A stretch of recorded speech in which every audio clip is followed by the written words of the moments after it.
Hello friends, income tax के cases की series में आज जो केस हम डिस्कस करेंगे वो सेक्शन 148 के नोटिस को इशू करने को लेकर के है। प्रेजेंट केस में बॉम्बे हाई कोर्ट के सामने एक रिट पिटीशन के द्वारा एक लिमिटेड इशू ये था कि यदि एसएससी की असेसमेंट प्रोसीडिंग्स ऑलरेडी चल रही हैं और जो असेसमेंट प्रोसीडिंग्स जिस इशू पर चल रही हैं वो इश्यूज और जिस इशू पर असेसिंग ऑफिसर ने एसएससी को सेक्शन 148 का नोटिस इशू किया है during the pendency of the assessment proceedings, यदि वो इशू सेम है तो क्या एसएससी को सेक्शन 148 का नोटिस इस बिना पर भेजा जा सकता है कि एसएससी की इनकम एस्केप या असेस होने से रह गई है। यही इशू बॉम्बे हाई कोर्ट के सामने एक case Sahana dwellers private limited versus additional commissioner of income tax and others के केस में सामने आया और ये केस 474 ITR पेज नंबर 93 पर रिपोर्ट हुआ। इस केस का जजमेंट 18 मार्च 2024 को आया। प्रेजेंट केस असेसमेंट ईयर 15-16 से रिलेटेड है। केस के फैक्ट्स बहुत ही इंटरेस्टिंग हैं। प्रेजेंट केस के अंदर एसएससी की असेसमेंट सेक्शन 143 सबसेक्शन 3 के अंदर की गई। असेसमेंट कंप्लीट होने के बाद principal commissioner of income tax को ये लगा कि ये असेसमेंट जो है वो इरोनियस है और प्रेजुडिशियल टू द रेवेन्यू है, इसलिए principal commissioner of income tax ने सेक्शन 263 का रिवीजन ऑर्डर पास किया और एओ के पास मैटर भेजा कि वो कुछ इश्यूज पर दोबारा वेरीफाई करें, एग्जामिन करें। जब ये ऑर्डर असेसिंग ऑफिसर के पास पेंडिंग था वेरिफिकेशन के लिए, जब असेसिंग ऑफिसर को दोबारा ऑर्डर पास करना होता है, जब सेक्शन 263 का order principal commissioner of income tax के द्वारा पास किया जाता है, तो जब ये प्रोसीडिंग्स सेक्शन 143 सबसेक्शन 3 की रिवीजन की वजह से असेसिंग ऑफिसर के पास पेंडिंग थी, उस वक्त असेसिंग ऑफिसर ने एसएससी को एक और सेक्शन 148 का नोटिस इशू किया और इस सेक्शन 148 के नोटिस में भी वही इश्यूज कवर थे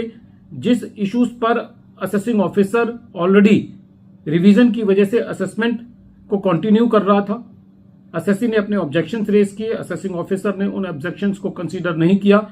इसलिए एसएससी ने इस सेक्शन 148 की प्रोसीडिंग्स के अगेंस्ट बॉम्बे हाई कोर्ट में रिट पिटीशन दायर करी।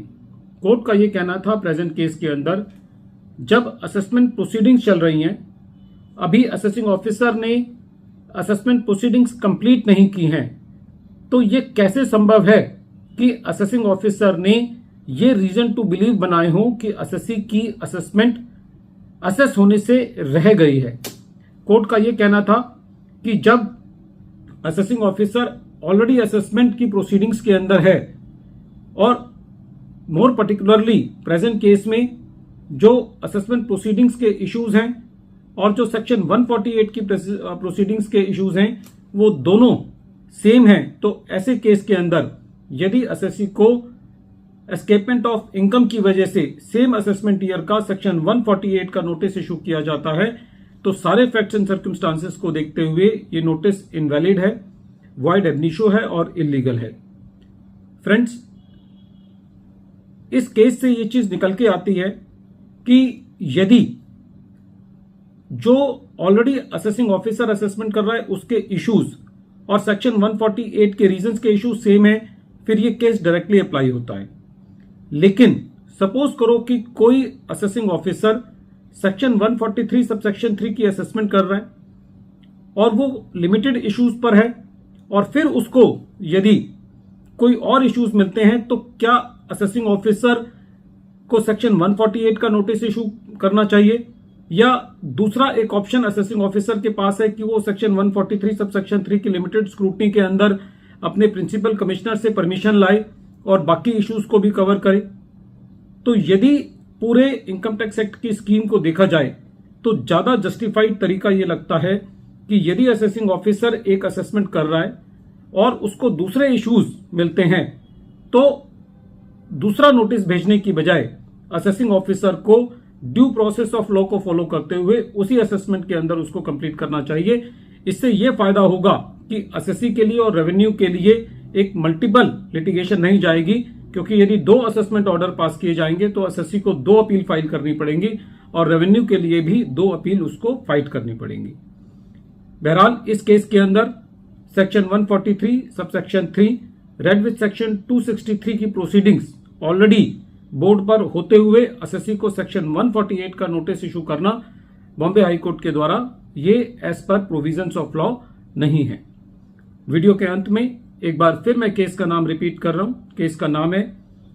Sahana dwellers private limited versus additional commissioner of income tax और ये केस